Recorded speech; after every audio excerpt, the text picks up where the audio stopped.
నమస్తే, welcome to super fast news at 9 PM. నేను దుర్గా. నేను అనుశ్రీ. ప్రకాశం జిల్లా అద్దంకి సమీపంలో పోలీసులు ప్రయాణిస్తున్న కారులో గంజాయి కలకలం రేపింది.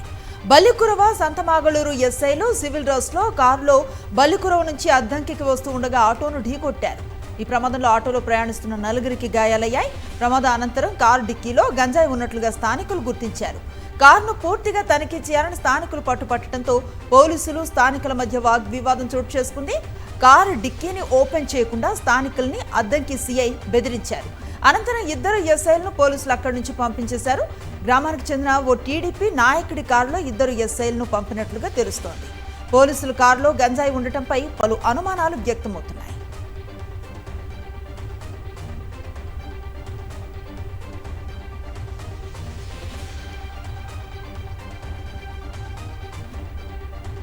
అనంతపురం జిల్లా తాడిపత్రిలో ఉద్రిక్తత నెలకొంది. తాడిపత్రి టీడీపీ నేత మాజీ ఎమ్మెల్యే జేసీ ప్రభాకర్ రెడ్డి మరోసారి దౌర్జన్యానికి దిగారు. తాను హాజరైన వివాహానికి వైఎస్ఆర్సీపీ నేతలు రావడంపై జేసీ ఆగ్రహం వ్యక్తం చేశారు. ఇదే వివాహానికి మంత్రి బీసీ జనార్దన్ రెడ్డి, తెలంగాణ కాంగ్రెస్ నేత శ్రీరామ్ రెడ్డి కూడా హాజరయ్యారు.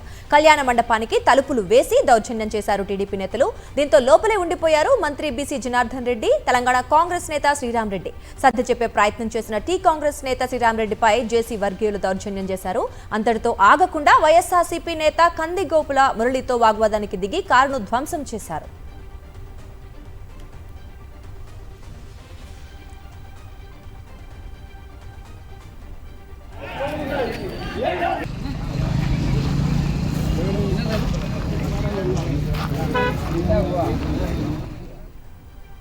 ఆంధ్రప్రదేశ్ అసెంబ్లీ సమావేశాలు రేపటి నుంచి ప్రారంభం కానున్నాయి. ఉదయం 9 గంటలకు శాసనసభ సమావేశాలు, 10 గంటలకు శాసన మండలి సమావేశాలు ప్రారంభం కానున్నాయి. ఈ మేరకు ఏపీ గవర్నర్ అబ్దుల్ నజీర్ శనివారమే నోటిఫికేషన్ విడుదల చేశారు. 4 రోజుల పాటు వర్షాకాల సమావేశాలు జరిగే అవకాశాలున్నాయి. ఇక రేపు ఉదయం ఉభయ సభల బీఎస్సీలు సమావేశం కానున్నాయి. సమావేశాలు ఎన్ని రోజులు జరగాలి, ఎజెండాను ఉభయ సభల బీఎస్సీలు ఖరారు చేయనున్నాయి.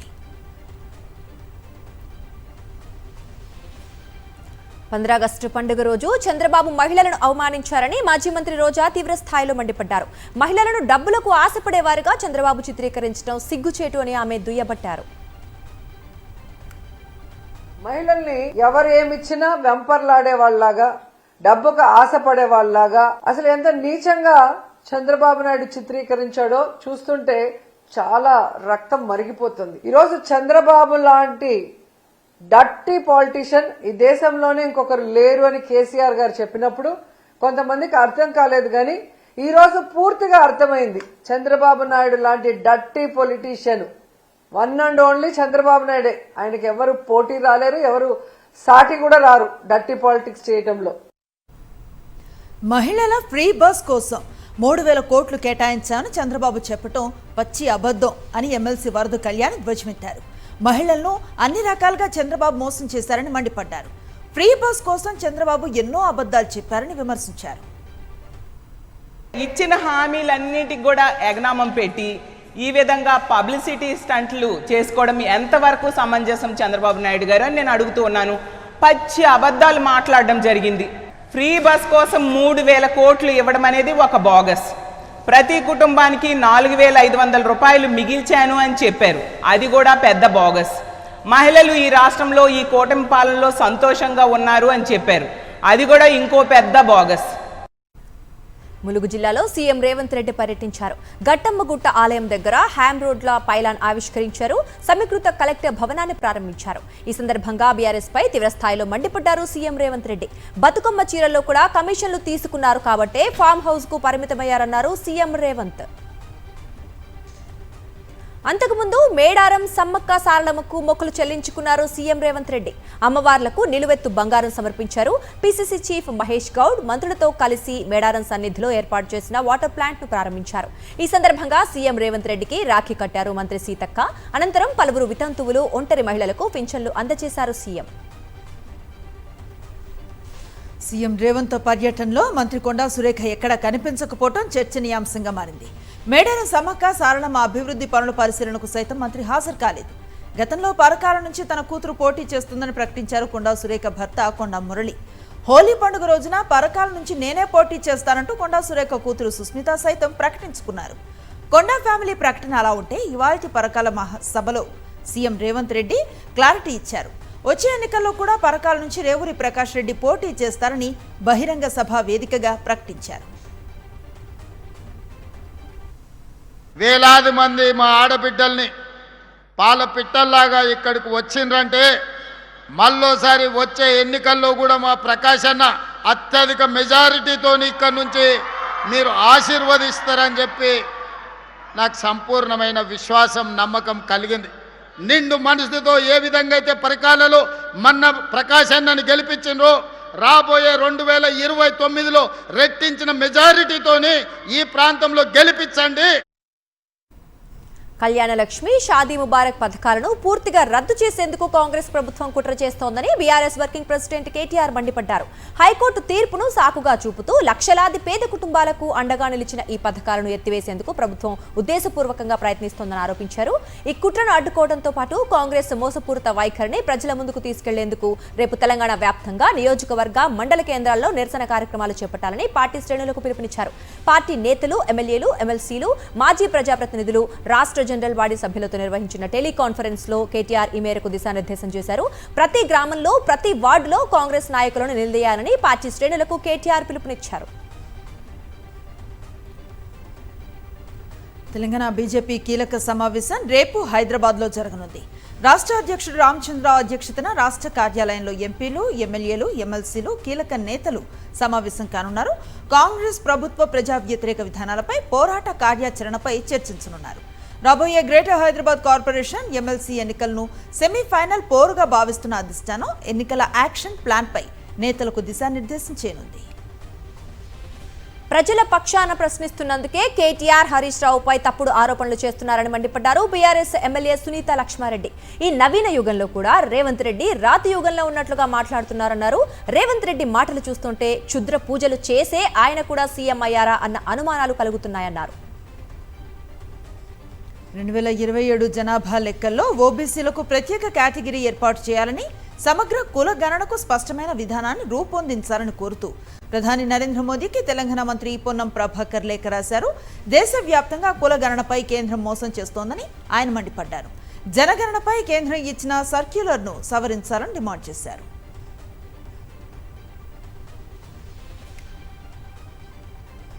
తిరుమల కొండపై మద్యం, సిగరెట్, మాంసం వంటి వాటికి నిషేధం ఉన్నప్పటికీ ఓ వ్యక్తి అలిపిరి మెట్ల మార్గంలో యథేచ్ఛగా ధూమపానం తాగుతున్న దృశ్యాలు వెలుగు చూడటం కలకలం రేపింది. అలిపిరి మెట్ల మార్గంలో కూర్చుని ఓ వ్యక్తి సిగరెట్ తాగుతూ భక్తులకు కనిపించాడు. ఆ దృశ్యాలను వీడియో తీసి సోషల్ మీడియాలో పోస్ట్ చేశారు. అది వైరల్ గా మారటంతో టీటీడీ భద్రతా వ్యవస్థలో డొల్లతనంపై విమర్శలు వెల్లువెత్తాయి. భద్రతా సిబ్బంది తనిఖీల్లో నిర్లక్ష్యం వహించారని భక్తులు మండిపడుతూ పోస్టులు పెట్టారు.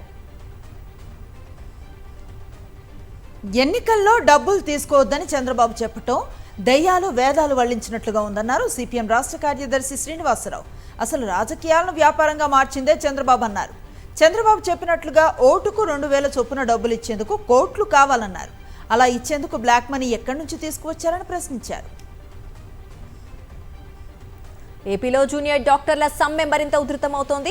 స్టైఫండ్ పెంపు డిమాండ్తో ఇప్పటికే ఆందోళన చేస్తోన్న జూడాలు రేపటి నుంచి అత్యవసర వైద్య సేవలను సైతం నిలిపివేస్తామని ప్రకటించారు.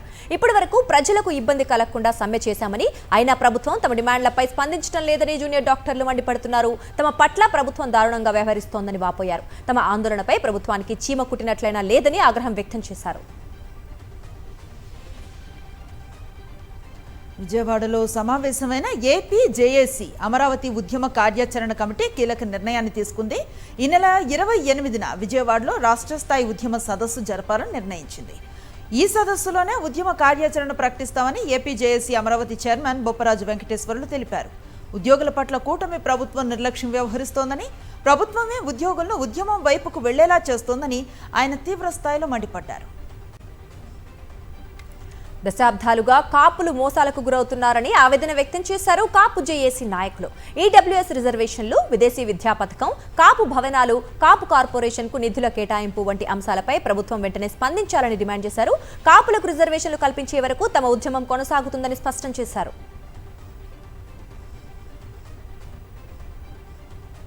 పల్నాడు జిల్లాలో మైనారిటీలకు చెందిన స్థలాన్ని కబ్జా చేశారు తెలుగు యువత రాష్ట్ర ఉపాధ్యక్షుడు దియా రామకృష్ణ ప్రసాద్. న్యాయం అడిగితే చంపేస్తామని బెదిరిస్తున్నారంటూ మైనారిటీ మహిళలు బైపాస్ రోడ్లో ఆందోళనకు దిగారు. పిడుగురాళ్ల బైపాస్ రోడ్లో సయ్యద్ రోషన్ బీప్కి 90 సెంట్ల భూమి ఉంది. ఈ స్థలాన్ని గురజాల ఎమ్మెల్యే ఎరపతినేని శ్రీనివాసరావు ప్రధాన అనుచరుడు దియా రామకృష్ణ ప్రసాద్ కబ్జా చేశారని బాధితులు ఆరోపిస్తున్నారు.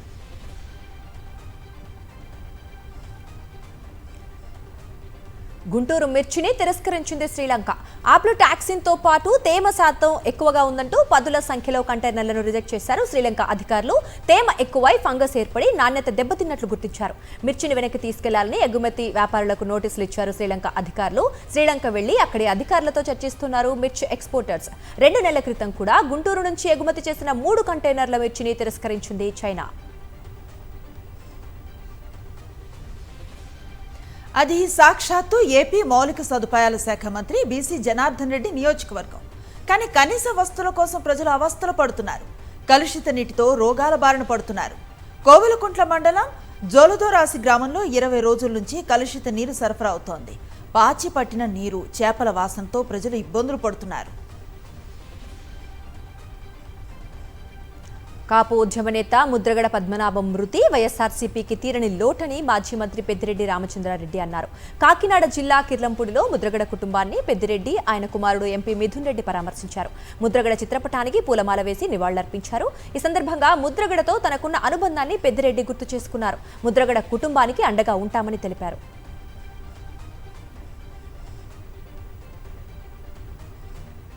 పల్నాడు జిల్లాలో ఇరు వర్గాల మధ్య ఘర్షణ ఉద్రిక్తతలకు దారితీసింది.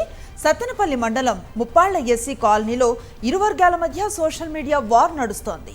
2 రోజుల క్రితం పరస్పరం తీవ్ర స్థాయిలో విమర్శలు చేసుకున్నారు.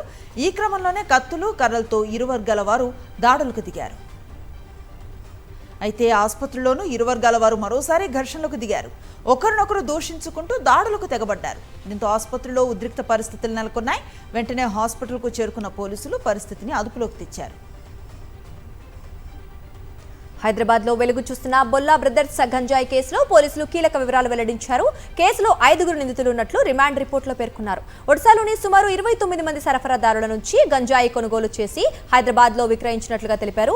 ఆన్లైన్ చెల్లింపులు తీసుకుని రహస్య ప్రదేశాల్లో గంజాయి ఉంచి వాటి లొకేషన్ను కస్టమర్లకు పంపే డెడ్ డ్రాప్ విధానాన్ని ఉపయోగించినట్లుగా పేర్కొన్నారు. ఇక ఫోన్ పే లావాదేవీల ఆధారంగా 225 మంది కస్టమర్లను గుర్తించినట్లు పోలీసులు తెలిపారు. సెక్రటరియేట్లో అసిస్టెంట్ ఉద్యోగాలు ఇప్పిస్తానంటూ నమ్మించి 10 లక్షలకు పైగా తీసుకుని మోసం చేశారంటూ బాధితులు పోలీసులను ఆశ్రయించారు. యాదాద్రి భువనగిరి జిల్లా చౌటుప్పల్ మండలం కొయ్యలగూడెం గ్రామానికి చెందిన సయ్యద్ మౌలానా, ఆయన బంధువుల వద్ద నుంచి నల్గొండ జిల్లా తిప్పర్తికి చెందిన సోయల్ అన్సారీ డబ్బులు తీసుకున్నట్లుగా బాధితులు ఆరోపించారు. విజయవాడలో సీబీఐ ట్రాప్ కు రైల్వే ఇంజనీర్ చిక్కాడు. 15 లక్షల లంచం తీసుకుంటూ రెడ్ హ్యాండెడ్ గా పట్టుబడ్డారు సీనియర్ సెక్షన్ ఇంజనీర్ బాపిరాజు. బాపిరాజుతో పాటు ప్రైవేటు వ్యక్తి శ్రీచంద్ అరెస్ట్ అయ్యారు. ఆటోమేటిక్ బ్లాక్ సిగ్నలింగ్ పనులు ముందస్తుగా పూర్తి చేసినందుకు 7 కోట్ల బోనస్ మంజూరుకు అనుకూలంగా ఫైళ్ల తేదీలో మార్పులు చేసినట్లు ఆరోపణలున్నాయి. బోనస్ మంజూరు, విడుదలకు సహకరించేందుకు 15 లక్షల లంచం డిమాండ్ చేసినట్లు ఆరోపణలు వస్తున్నాయి.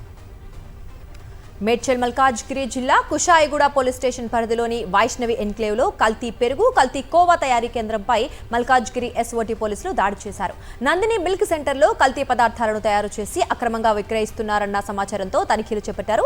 కల్తీ పాలకోవా, కల్తీ పెరుగును తయారు చేస్తూ మ్యానుఫ్యాక్చరింగ్ డేటు, ఎక్స్పైరీ డేట్తో పాటు ఎలాంటి లేబుల్ వేయకుండా చాలా కాలంగా అక్రమంగా విక్రయిస్తున్నట్లుగా గుర్తించారు. నందిని పార్లర్ ఓనర్ రామచంద్రను అదుపులోకి తీసుకున్నారు. హెచ్పివి వ్యాక్సినేషన్, సర్వైకల్ క్యాన్సర్ నివారణపై అవగాహన కార్యక్రమాల్లో icon star Allu Arjun fans association మరో ఘనతను సాధించింది. కేంద్ర ప్రభుత్వం చేపట్టిన స్వస్థ నారీ వికసిత భారత్ కార్యక్రమంలో భాగంగా 7 రాష్ట్రాల్లో 400కు పైగా హెచ్పివి అవగాహన కార్యక్రమాలకు అల్లు అర్జున్ ఫ్యాన్స్ అసోసియేషన్ మద్దతుగా నిలిచింది. ఈ కార్యక్రమాల ద్వారా 1,00,000 మంది యువతులకు చేరువైనట్లుగా అసోసియేషన్ తెలిపింది.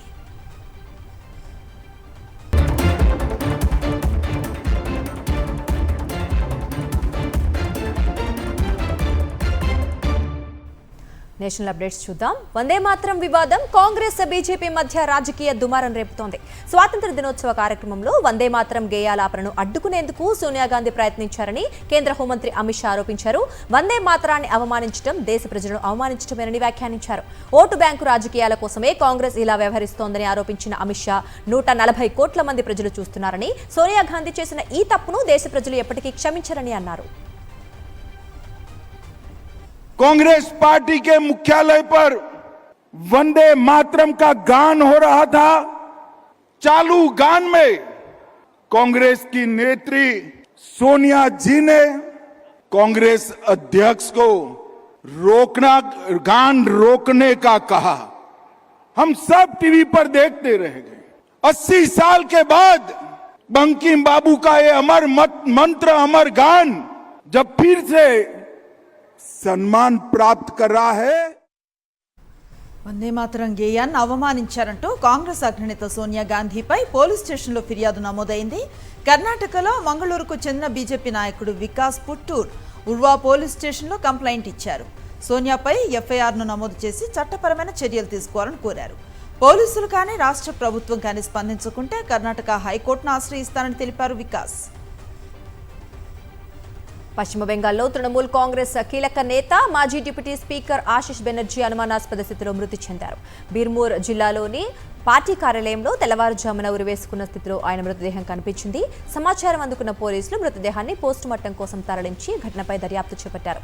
విషయం తెలుసుకున్న తృణమూల్ కార్యకర్తలు, స్థానికులు పెద్ద సంఖ్యలో పార్టీ కార్యాలయానికి చేరుకున్నారు.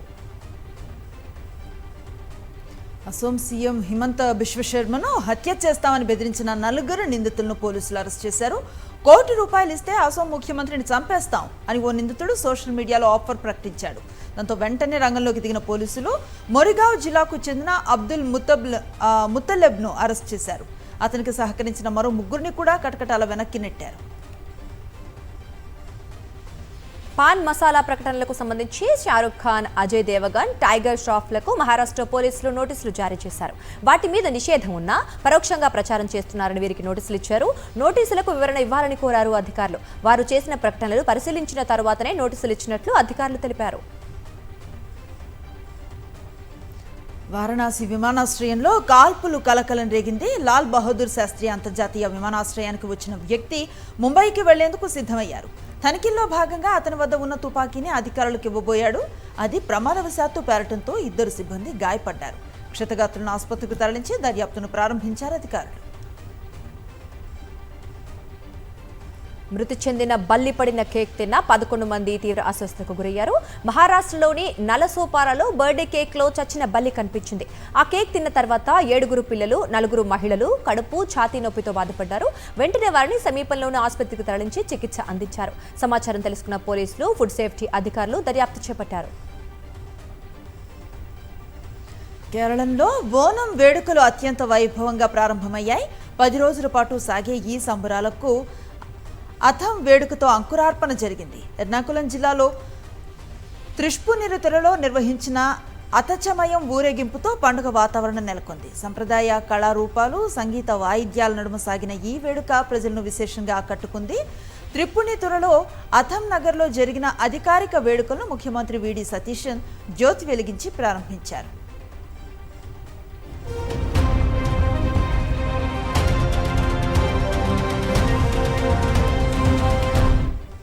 ఇంటర్నేషనల్ అప్డేట్స్ చూద్దాం. రష్యాపై 1000కి పైగా డ్రోన్లతో విరుచుకుపడింది ఉక్రెయిన్. మాస్కో ఆయిల్ రిఫైనరీకి సమీపంలోనూ ఈ దాడులు జరగడంతో అక్కడ పెద్ద ఎత్తున మంటలు చెలరేగాయి.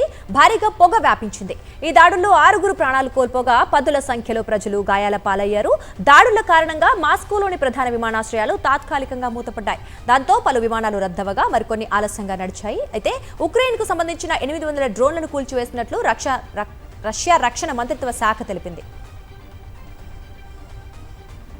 దక్షిణ లెబనాన్పై ఇజ్రాయెల్ దాడులు తీవ్ర విషాదాన్ని మిగిల్చాయి. వరుస దాడుల్లో 11 మంది ప్రాణాలు కోల్పోయారు. మృతుల్లో 3 చిన్నారులు కూడా ఉన్నారు. ఒకే ఇంటిపై జరిగిన దాడిలో 7 మృతి చెందినట్లుగా సమాచారం. మరో ఘటనలో 4 ప్రాణాలు కోల్పోగా 17 మంది గాయపడ్డారు. ఈ దాడుల నేపథ్యంలో లెబనాన్లో ఉద్రిక్తత మరింత పెరిగింది. ఇజ్రాయెల్ దాడులను వెంటనే నిలిపివేయాలని లెబనాన్ వర్గాలు కోరుతున్నాయి. ఇరాన్ ఖతార్ మధ్య మరో వివాదం తెరపైకి వచ్చింది. మార్చిలో జరిగిన సైనిక ఘటన తర్వాత తమ పైలట్లను ఖతార్ బలగాలు అదుపులోకి తీసుకున్నాయని ఇరాన్ వాదిస్తోంది. అయితే ఇరాన్ ఆరోపణలను ఖతార్ ఖండించింది. ఇరాన్ పైలట్లు ఖతార్ గగనతలంలోకి ప్రవేశించి తమ సంప్రదింపులకు స్పందించలేదని ఖతార్ విదేశాంగ శాఖ తెలిపింది. ఆ తర్వాత చేపట్టిన గాలింపు చర్యల్లో ఒక పైలట్ మృతదేహాన్ని గుర్తించామని, మిగతా పైలట్లను నిర్బంధంలో ఉంచలేమని స్పష్టం చేసింది. మృతదేహాన్ని అప్పగించేందుకు ఇరాన్ను సంప్రదించినప్పటికీ కూడా ఇప్పటి వరకు స్పందన రాలేదని ఖతార్ పేర్కొంది. ఇరాన్పై అమెరికా సాగిస్తున్న సుదీర్ఘ యుద్ధం అగ్రరాజ్యానికి కొత్త సవాళ్లను విసురుతోంది. పశ్చిమాసియాలో సైనిక ఒత్తిడి కొనసాగిస్తూనే ఇండో పసిఫిక్లో చైనా కదలికలను ఎదుర్కోవటం అమెరికాకు కత్తి మీద సాముగా మారింది. ఇరాన్ యుద్ధం నేపథ్యంలో పశ్చిమాసియాలో మోహరించిన యుఎస్ఎస్ అబ్రహం లింకన్ను వెనక్కి రప్పిస్తున్న అమెరికా దాని స్థానంలో పశ్చిమ పసిఫిక్ నుంచి యుఎస్ఎస్ జార్జ్ వాషింగ్టన్ను తరలిస్తోంది. దీంతో ఇండో పసిఫిక్ ప్రాంతంలో తాత్కాలికంగా అమెరికన్ ఎయిర్ క్రాఫ్ట్ క్యారియర్లు లేకుండా పోయే పరిస్థితి ఏర్పడుతోంది. లిబియాలో 65 మంది స్కై డ్రైవర్లు జాతీయ జెండాలతో చేసిన సాహస విన్యాసం గిన్నిస్ వరల్డ్ రికార్డులో చోటు దక్కించుకుంది. 13,000 అడుగుల ఎత్తులో సైనిక విమానం నుంచి 65 మంది ఒకేసారి దూకారు. ప్రతి ఒక్కరూ తమ తమ దేశ జెండాలను వెంట తీసుకెళ్లారు. వీరిలో 3 భారతీయులు ఉండటం విశేషం. కన్నూర్కు చెందిన జంషీర్, గోరఖ్పూర్కు చెందిన అభిషేక్, పట్నాకు చెందిన ఇషారాజ్ ఈ ఘనత సాధించిన వారిలో ఉన్నారు. బెల్జియంలో ఓ మురికి కాల్వను శుభ్రం చేస్తుంటే నిధి బయటపడింది. బ్రసెల్స్ సమీపంలో డెండర్మోండో ప్రాంతంలో ఓ బిల్డింగ్ నిర్మాణ పనులు జరుగుతున్నాయి. కార్మికులు ఓ మురికి కాలువలో దిగి పనిచేస్తూ ఉండగా 49 పెద్ద గోల్డ్ బార్స్, బకెట్ నిండా బంగారు నాణేలతో పాటు కొన్ని అరుదైన కాయిన్స్ లభించాయి. బంగారు నిధిని స్వాధీనం చేసుకున్న పోలీసులు దీని విలువ 98 కోట్ల రూపాయలు ఉంటుందని అంచనా వేస్తున్నారు. నేపాల్లో భారీ వర్షాలు బీభత్సం సృష్టిస్తున్నాయి. ఎడతెరిపి లేకుండా కురుస్తున్న వర్షాలకు కొండ చర్యలు విరిగిపడి పలు ప్రాంతాల్లో ప్రాణ నష్టం సంభవించింది. పశ్చిమ నేపాల్లోని జాజర్కోట్ జిల్లాలో కొండ చర్యలు విరిగిపడిన ఘటనలో 3 ప్రాణాలు కోల్పోగా మరో 2 గల్లంతయ్యారు. మరో 11 మందికి గాయాలయ్యాయి. ఇళ్లు కూడా దెబ్బతిన్నాయి. గల్లంతైన వారి కోసం సహాయక బృందాలు గాలింపు చర్యలు చేపట్టాయి. అమెరికాలో ఇండియానాలో భారీ వర్షాలు కురుస్తున్నాయి. భారీ వానలు, వరదల ధాటికి 6 చనిపోయినట్లుగా సమాచారం. మృతుల్లో 3 మహిళలు, 2 పురుషులు, 4 ఏళ్ల చిన్నారి ఉంది. వైట్ రివర్ పొంగి పొరలటంతో పరిస్థితి మరింత ఉద్రిక్తంగా మారింది. వరద నీళ్లు ఇళ్లను, రహదారులను ముంచెత్తాయి. ప్రజలను కాపాడేందుకు సహాయక సిబ్బంది పడవలు ఉపయోగిస్తున్నారు. హంగరీలో ఘోర రోడ్డు ప్రమాదం జరిగింది. పోలాండ్ దేశానికి చెందిన బస్సు M3 మోటార్ వేపై ప్రయాణిస్తూ ఉండగా అదుపు తప్పి లోయలోకి దూసుకెళ్లింది. ప్రమాదంలో 12 మంది అక్కడికక్కడే మృతి చెందగా పలువురు తీవ్రంగా గాయపడ్డారు. క్షతగాత్రులను సమీపంలోని ఆసుపత్రులకు తరలించి చికిత్స అందిస్తున్నారు. ప్రమాదం సమయంలో బస్సులో మొత్తం 57 మంది ప్రయాణికులు, 2 డ్రైవర్లు ఉన్నారు.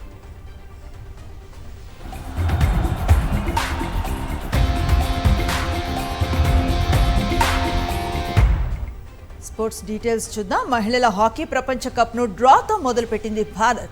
పూల్ డీలో బలమైన చైనాతో జరిగిన మ్యాచ్ను సలీమా బృందం 2-2తో డ్రా చేసుకుంది. భారత్ తరఫున నవనీత్ కౌర్ తొలి గోల్ చేసింది. రెండో క్వార్టర్లో పెనాల్టీ కార్నర్ను దీపికా గోల్గా మలిచింది. చివరి క్వార్టర్లో ఇరు జట్లు గోల్ చేయలేకపోవడంతో మ్యాచ్ డ్రాగా ముగిసింది. రేపు దక్షిణాఫ్రికాతో తలపడనుంది భారత్. శ్రీలంక భారత్ మధ్య జరుగుతున్న తొలి టెస్ట్లో 2వ రోజు ఆట ముగిసింది. సెకండ్ డే 43 ఓవర్ల ఆట మాత్రమే జరగగా భారత్ 7 వికెట్లు కోల్పోయి 172 పరుగులు చేసింది. One town batter Devdutt Padikkal double century అవకాశాన్ని మిస్ చేసుకున్నాడు. ధ్రువ్ జురేల్ హాఫ్ సెంచరీతో మెరిశాడు. ఆట ముగిసే సమయానికి భారత్ 460 స్కోరుతో 9 వికెట్లతో నిలిచింది. వర్షం కారణంగా తొలి సెషన్ మొత్తం తుడిచిపెట్టుకుపోయింది.